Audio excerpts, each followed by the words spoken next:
overcome all the reasons I'm being successful. I got to tell you, there's a lot of things I'm not good at.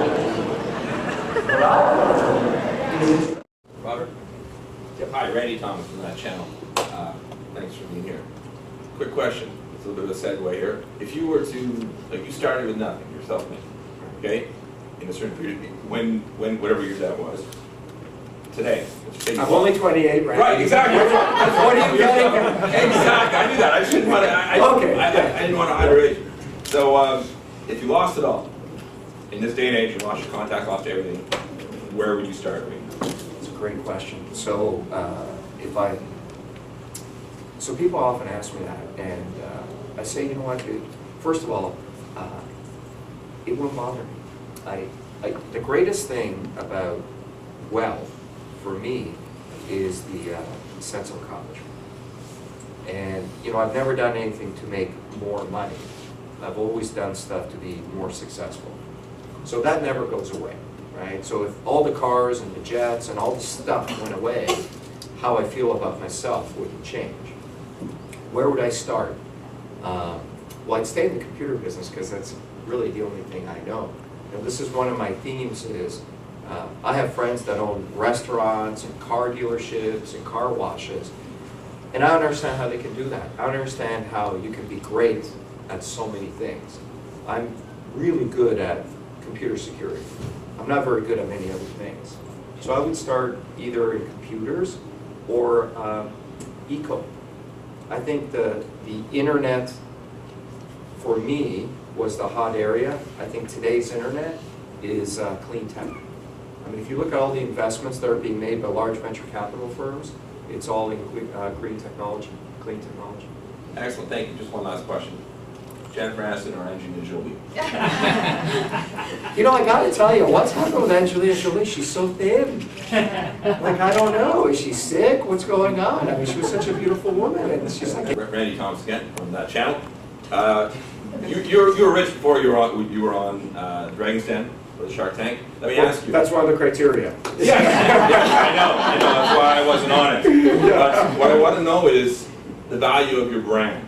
Now that you've been doing the show for a few years, after having your own show or sharing your own show, could you quantify the value of your brand? How has it increased by having your own show? That's a great question, Randy. You know, I of all the things I say about Kevin, I really owe him a huge debt of gratitude, because if it wasn't for Kevin, I would have not come back to the show. I quit the show twice, and the last time I came back 3 days before filming, and that was the speech that Kevin had with me to get me to come back. He sat down with me, he said, "You're an idiot." Yeah, in his pleasant way, "You're an idiot." He says, "You don't understand the power of branding." And I said, "Who cares about branding? You know, I sell computer stuff to large enterprises. They don't care that I'm on TV." He said, "Oh, you're so wrong." And I think that is the reason that everyone does that show. I mean, you're not going to get wealthy from the investments. I mean, you always hope. We have an investment right now from this current season. The investment we did last night for the audio guys, it's called Org Audio. I actually have those guys right now in front of Best Buy, and the head buyer of Best Buy is evaluating their product, and the first order would be over $1.5 million.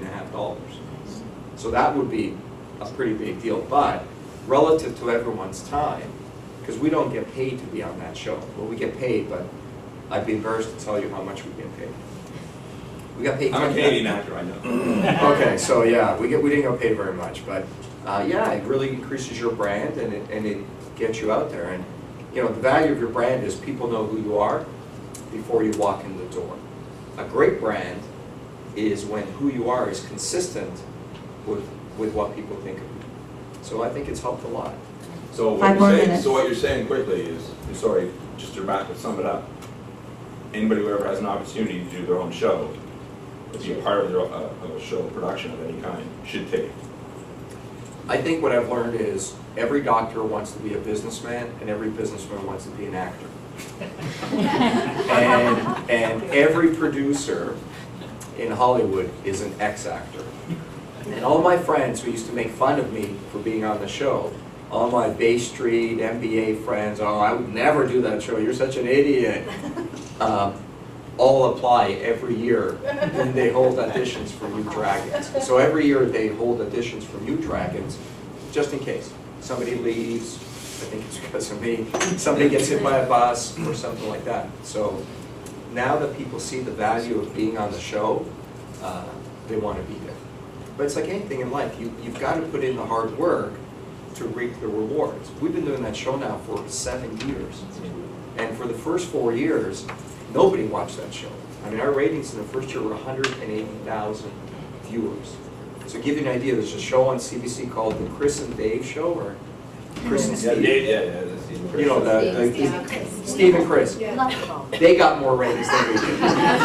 Randy is that channel, and Hugh, why do you wear that? Oh, Every thank you. glasses, I did that for my it's like you're kids. wearing glasses, is that right? It's just to keep people curious. Thank you. It's your statement, isn't it?